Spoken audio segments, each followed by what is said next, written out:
Earthquake retrofitting নামে অনেক কথা জেনে থাকি, শুনে থাকি।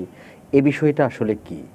ধন্যবাদ রকি ভাই। আসলে আমরা প্রতিনিয়তই কিছু বিষয় জানছি এবং এই জানার মাধ্যমে আসলে আমরা ছড়িয়ে দিতে চাই যে আসলে আমাদের করণীয় কী। আমরা মানে আমাদের আশেপাশে আমরা দেখছি আর্থকোয়াক শব্দটা, আমাদের ভূমিকম্প অথবা আর্থকোয়াক প্রতিনিয়তই আমরা এখন ফিল করছি, দেখছি এবং আমাদের বিশ্বের বিভিন্ন আনাচে কানাচে ভূমিকম্পের কিছু মেসেজ নিউজ আমরা পড়ছি এবং এখানে বাংলাদেশেও আমাদের ব্যতিক্রম এর মধ্যে নয়।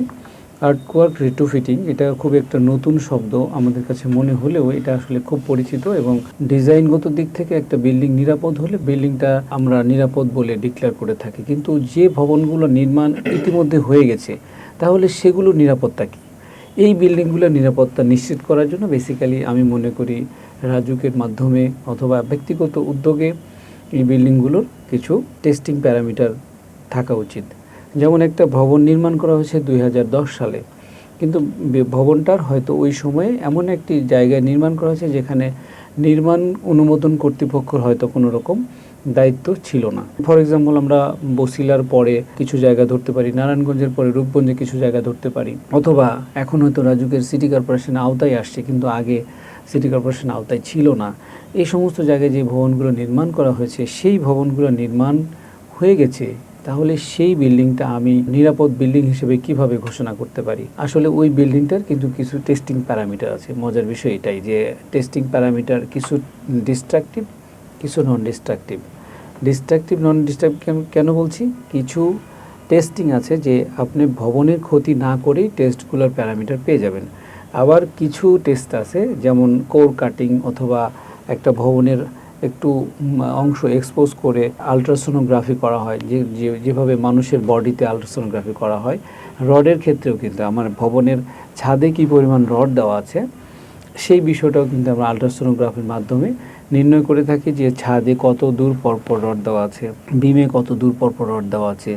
এইভাবে কিন্তু স্ক্যান করে এই রডের পরিমাণ এবং রডের সংখ্যাটা নির্ধারণ করা যায়।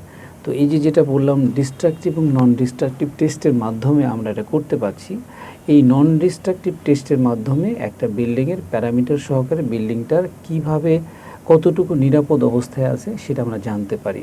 এই জানার স্টেজে যদি বুঝতে পারি যে বিল্ডিংটা আন্ডার ডিজাইন আছে অথবা বিল্ডিংটা কোয়ালিটি সম্পন্ন হয়নি অথবা নিরাপদ বিল্ডিং হিসেবে বিবেচিত হচ্ছে না, সেই ক্ষেত্রে বেসিক্যালি আমাদের এই শব্দটা আসছে আর্থকোয়াক রেট্রোফিটিং।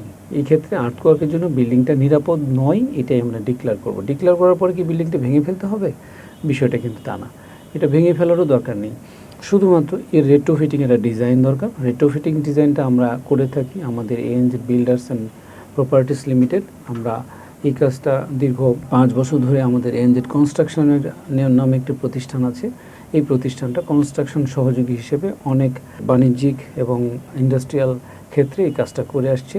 আমরা অত্যন্ত আনন্দের সঙ্গে বলছি যে আসলে এই ধরনের বিল্ডিং নির্মাণের পরে যেমনভাবে মালিকরাও নিরাপদ থাকেন তেমনিভাবে তাদের ইনভেস্টমেন্টও নিরাপদ থাকে। এই জন্য আমরা এই যে আর্থকোয়াক রেট্রোফিটিং যে বিষয়টি সেটি অবশ্যই আমরা গুরুত্ব দিতে বলবো এবং রাজুকের মাধ্যমে আমরা আহ্বান করব যে সমস্ত বিল্ডিং রাজুকের অনুমোদনের আওতার বাইরে ছিল সেগুলোরও আর্থকোয়াক বিল্ডিংটা নিরাপত্তা টেস্ট করে নিরাপদ যদি না হয় সেই সমস্ত বিল্ডিংকে আসলে এই রেট্রোফিটিং এর আওতায় এনে বিল্ডিংটি নিরাপদ হিসেবে ঘোষণা করার জন্য কিছু উদ্যোগ যেন নেওয়া হয় ভবিষ্যতে।